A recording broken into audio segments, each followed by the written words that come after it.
Welcome to Democracy Now!, democracynow.org, the War and Peace Report. I'm Amy Goodman. President Trump says a ceasefire between Israel and Lebanon will be extended by 3 weeks, even as Israel continues to carry out attacks as its forces occupy southern Lebanon. On Thursday, Trump hosted Israel's and Lebanon's ambassadors to the Oval Office for a second round of U.S.-facilitated talks. Once again, Hezbollah was not a part of the negotiations. As the talks took place, Hezbollah fighters fired rockets, drones, and artillery at Israeli positions as Israeli warplanes and artillery struck multiple towns in southern Lebanon. Meanwhile, thousands gathered for the funeral Thursday of Amal Khalil, a correspondent for the daily newspaper Al Akbar, who was killed in a series of Israeli strikes in southern Lebanon Wednesday that appeared to target her and her colleague, photographer Zaneb Farah. Khalil was the 9th journalist killed by Israeli strikes in Lebanon this year. We'll have more on her story after headlines. In Iran, CNN reports the U.S. military is developing new strike options around the Strait of Hormuz in the event that the current ceasefire breaks down. That includes plans to bomb civilian energy and infrastructure sites to pressure Tehran to return to negotiations. On Thursday, Trump said he's under no pressure to end the war he began with Iran, writing on social media, quote, "I have all the time in the world, but Iran doesn't. The clock is ticking," Trump wrote. He was also asked if he would consider using a nuclear weapon. Why would a stupid question like that be asked? Why would I use a nuclear weapon when we've totally, in a very conventional way, decimated them without it? No, I wouldn't use it. A nuclear weapon should never be allowed to be used by anybody. Israel's continuing deadly attacks across the Gaza Strip, despite the U.S.-brokered so-called ceasefire that was supposed to have taken effect in October. On Wednesday evening, an Israeli airstrike targeted civilians in northern Gaza, killing at least 5 Palestinians, including 3 children. And on Thursday, an Israeli strike on a civilian car in al-Maghazi refugee camp killed 3 people, including 2 civil defense workers. Witnesses said the victims were torn to pieces. There were no heads, no legs, and no arms. We collected the remains from the streets. Flesh, bones, brains, off the streets. And no one should fool us by saying there's a ceasefire. There is no information about any ceasefire. Hamas said in response that Israeli strikes in Gaza constitute a criminal escalation, unquote, that undermines commitments to the ceasefire. Meanwhile, in the occupied West Bank, Israeli soldiers shot and killed a child during an army raid on the city of Nablus. The boy, Yusuf Sameh Ashtea, was just 15 years old. Senate Republicans have voted to advance a budget blueprint that would increase funding to ICE and Border Patrol by an additional $70 billion for the rest of Trump's term. The vote came early Thursday after an all-night marathon session known as a vote-a-rama. It bypasses a Democratic filibuster by using the Senate's reconciliation process. The budget measure now heads to the House of Representatives, where Republican leaders are seeking to pass it without change. Democrats have refused to fund ICE and Border Patrol, leading to a partial government shutdown since mid-February. They're demanding limits on immigration enforcement, including barring raids at schools and hospitals, a ban on federal agents' use of federal facial coverings, body cameras, and requiring judicial warrants to enter private property. The Justice Department is moving forward with Trump's request to revoke the U.S. citizenship of hundreds of people who were born in foreign countries. DOJ officials are targeting nearly 400 U.S. citizens, calling it the highest volume of denaturalization referrals in history, unquote. These cases are extremely unusual, and denaturalization has so far only been pursued when a person is accused of obtaining U.S. citizenship through fraud or convicted of certain crimes. The naturalization process is extremely rigorous, and applicants are subjected to arduous vetting before even being approved. The New York Times reports the Trump administration is considering a plan to deport hundreds of Afghan refugees who assisted U.S. forces during the U.S. invasion of Afghanistan, sending them to the Democratic Republic of Congo, or a third country they have no ties to. More than 1,000 Afghan refugees, many of whom served as U.S. interpreters, have been stranded in Qatar for over a year since Trump officials halted their resettlement to the U.S. after they were evacuated from Afghanistan. The group includes over 400 children and family of U.S. service members. The U.S.-based aid group Afghan Evac said refugees now have to choose between possibly being deported to a third country or be returned to Afghanistan under Taliban rule, where they could be killed. Advocates are demanding the release of an Iranian PhD student who was detained earlier this month and has been transferred to multiple ICE jails. Yusuf Azizi was taken outside of his home after a return from dropping off his 11-year-old daughter at school and 3-year-old son at daycare. Both of his children are U.S. citizens. He and his wife have lived in the U.S. for over a decade. Azizi has reportedly been detained across ICE jails in Louisiana, Texas, and now Arizona. Advocates say they believe he's being targeted over media appearances in which he provided commentary on U.S.-Iran relations. In related news, Drop Site News has confirmed 2 Iranian women detained by ICE are not related to the late Iranian military commander Qasem Soleimani, like Trump officials claimed. Hamida Soleimani Asfar and her daughter, Serena Hosseini, were arrested earlier this month at their home in Los Angeles. At the time, Secretary of State Marco Rubio claimed that 2 women were relatives of Soleimani. But a review of Iranian birth records and other personal documents by DropSite found no connection to Soleimani or his extended family. The Trump administration is refusing to release them. In Michigan, hundreds of immigrants detained at the ICE North Lake facility in Baldwin launched a hunger and labor strike earlier this week, denouncing medical neglect, prolonged confinement, and other dangerous and inhumane conditions. The action was reported by the advocacy group No Detention Centers in Michigan, which said an estimated 200 immigrants had joined by Tuesday.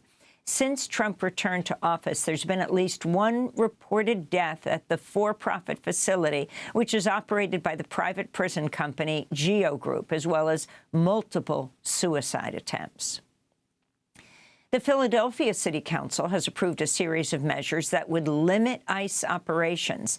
The ICE Out legislation ends local collaboration with ICE in raids and arrests, shields private personal data from being shared with federal immigration agents, bans ICE agents from entering hospitals, libraries, and other city facilities, among other prohibitions.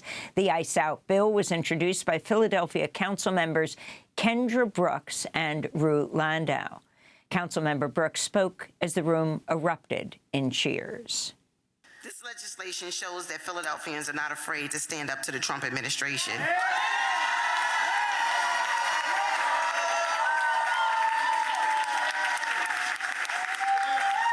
We are not afraid to stand up to our neighbors, and we do not take kindly to bullies who try to intimidate people in our communities. To see our interview with Philadelphia City Council member Kendra Brooks, go to democracynow.org. A court in Kuwait has acquitted U.S. Kuwaiti journalist Ahmed Shahab Eldin on charges of spreading false information and harming national security after he posted about the U.S.-Israeli war on Iran on social media. Shahab Eldin is expected to walk free from a Kuwaiti prison today, capping 52 days behind bars. He was arrested March 2nd after he shared photos and videos of a U.S. fighter jet that crashed in Kuwait on his Substack page, content that was not exclusive to him and had appeared on other platforms. The Committee to Protect Journalists condemned Shahab Eldin's arrest as part of a much wider crackdown on online journalism and free expression in Gulf nations. A U.S. Army Special Operations soldier involved in the capture of Venezuelan President Nicolas Maduro has been arrested and charged with illegally betting on his ouster on the Polymarket prediction market. The Justice Department says Master Sergeant Gannon Ken Van Dyke earned more than $400,000 on the trades. He faces charges including unlawful use of confidential government information for personal gain, the theft of non-public government information, and commodities and wire fraud. At the White House Thursday, a reporter asked President Trump about the indictment. Trump responded, "I'll look into it." The whole world, unfortunately, has become somewhat of a casino. And you look at what's going on all over the world, in Europe and every place they're doing these betting things. I was never much in favor of it. I don't like it conceptually, but it is what it is. President Trump is a longtime casino magnate whose businesses filed for Chapter 11 bankruptcy protection 4 times between 1991 and 2009. His son, Donald Trump Jr., is an advisor to the 2 leading prediction markets, Polymarket and Kalshi. President Trump's son, Eric Trump, is touting a $24 million Pentagon contract awarded to the robotics firm Foundation Future Industries, where he serves as chief strategy advisor. The contract will fund testing of its phantom humanoid robots for future military applications. Here's Eric Trump speaking on Fox Business about the deal. You know, I got involved with crypto in a very big way because we had to win that digital revolution. We have to win robotics in the United States of America. Democratic lawmakers have blasted the deal as a clear example of nepotism and corruption. Massachusetts Senator Elizabeth Warren wrote, quote, "Is the Pentagon just a cash machine for Trump's kids now? This looks like corruption in plain sight," Warren said. The data mining firm Palantir is calling on the United States to reinstate the military draft, saying free and democratic societies need hard power to prevail. Palantir's call came as part of a 22-point manifesto celebrating the virtues of U.S. power and warning Silicon Valley has lost its sense of direction. It also argues some cultures are inferior to others and blames Europe for demilitarizing after World War II, arguing, quote, "The post-war neutering of Germany and Japan must be undone," unquote. The manifesto was based on the writings of Palantir's chief executive, Alex Karp. It prompted more than 200,000 people in the United Kingdom to petition the government to break contracts with Palantir, with some members of Parliament comparing it to the ramblings of a supervillain, unquote. Palantir is a major U.S. government contractor, holds a contract with the U.S. Army worth up to $10 billion over the next decade.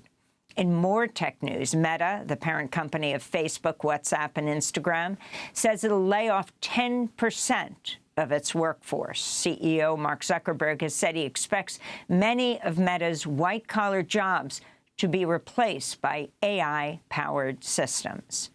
Shareholders of Warner Bros. Discovery have approved a $111 billion merger with David Ellison's Paramount Skydance. If the deal is approved by federal regulators, it'll create a media conglomerate unrivaled in U.S. history, spanning news, sports, movies, video games, theme parks, and more, all controlled by Paramount chairman David Ellison, a vocal supporter of President Trump. On Thursday, members of Congress joined protesters on the National Mall, close to where David Ellison hosted a lavish invitation-only dinner to honor President Trump at the U.S. Institute of Peace ahead of the White House Correspondents' Dinner this weekend. This is Craig Aaron, president of Free Press and Free Press Action. And this incredible concentration of media power, the idea that one company could own 2 of the 5 biggest movie studios, that it could own CNN and CBS and HBO and a big piece of TikTok, all under one corporate umbrella, is just too much media power in too few hands.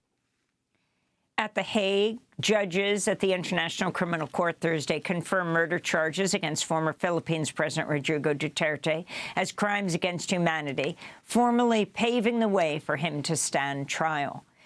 Judges ruled prosecutors have presented substantial evidence that Duterte created, funded, and armed death squads that killed as many as 30,000 people in so-called anti-drug operations. And the White House Thursday formally reclassified cannabis as a Schedule III substance, paving the way for the Food and Drug Administration to study its medicinal uses. For over half a century, the drug was listed under the U.S. Controlled Substances Act as a Schedule I substance, a list that includes heroin, ecstasy, and peyote. The reclassification, however, does not legalize marijuana for medical or recreational use under federal law. And those are some of the headlines. This is Democracy Now!, democracynow.org, The War and Peace Report. I'm Amy Goodman in Seattle, Washington. Thanks for watching Democracy Now! On YouTube. Subscribe to the channel and turn on notifications to make sure you never miss a video. And for more of our audience-supported journalism, go to democracynow.org, where you can download our news app, sign up for our newsletter, subscribe to the daily podcast, and so much more.